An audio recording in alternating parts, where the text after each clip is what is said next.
Radhe Radhe everyone. जय श्री कृष्णा, श्री शिवाय नमस्तुभ्यम।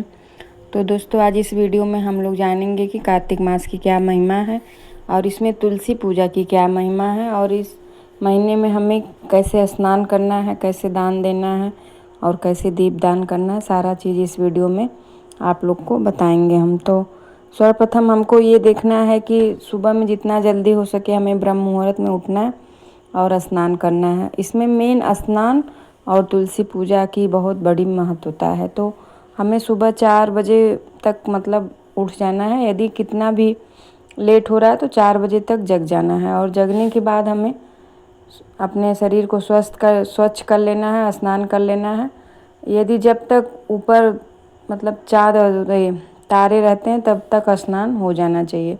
तो 5:30 बजे तक हमें तुलसी में जल गिरा देना है। और बहुत ज़्यादा यदि आपके छोटे बच्चे हैं तो आप मतलब 5:30 तक तो जल गिरा देना ही चाहिए। कार्तिक में यही बहुत बड़ी महत्वता है कि तुलसी में जल हमें नियम पूर्वक देना है। तो जैसे भी हो सके आप इस साल करके देखिए आपको कितना लाभ होता है।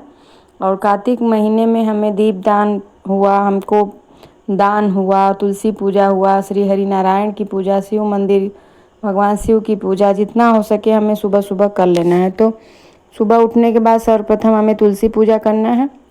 और तुलसी पूजा में हमें मतलब यदि आपके पास चालीसा है या मतलब ये कार्तिक महात्मा का बुक मतलब है उसको पढ़ सकते हैं आप। और विष्णु सहस्त्र नाम का जाप पढ़ सकते हैं। और जो भी मतलब जो भी लड्डू गोपाल रखे हैं वो विधि से उनका पूजा पाठ करें, उनको स्नान कराएं सुबह में।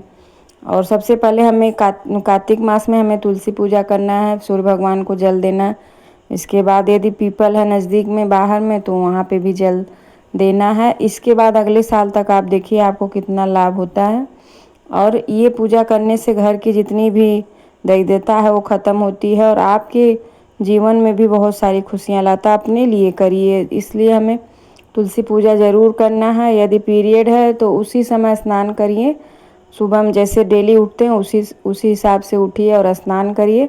भले पूजा पाठ मत करिए, माता रानी की हाथ जोड़ के प्रार्थना कर लीजिए और 7 दिन बाद फिर वही काम करिए। लेकिन ये कार्तिक महीना पूर्णिमा से ही, शरद पूर्णिमा से ही स्नान चालू हो जाता है।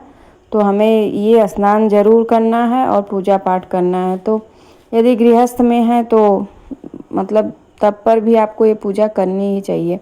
आप सुबह जल्दी नहीं उठ पा रहे हैं तो कम से कम 5 5:30 तक जल गिरा दीजिए, 5:45 तक कर दीजिए। सूर्य उगने के पहले मतलब हमको जल अपने तुलसी मैया में दे देना है, दीप प्रज्वलित कर देना है। और उनके कभी भी सिंदूर न लगाएं, उन्हें पीला चंदन लगाएं।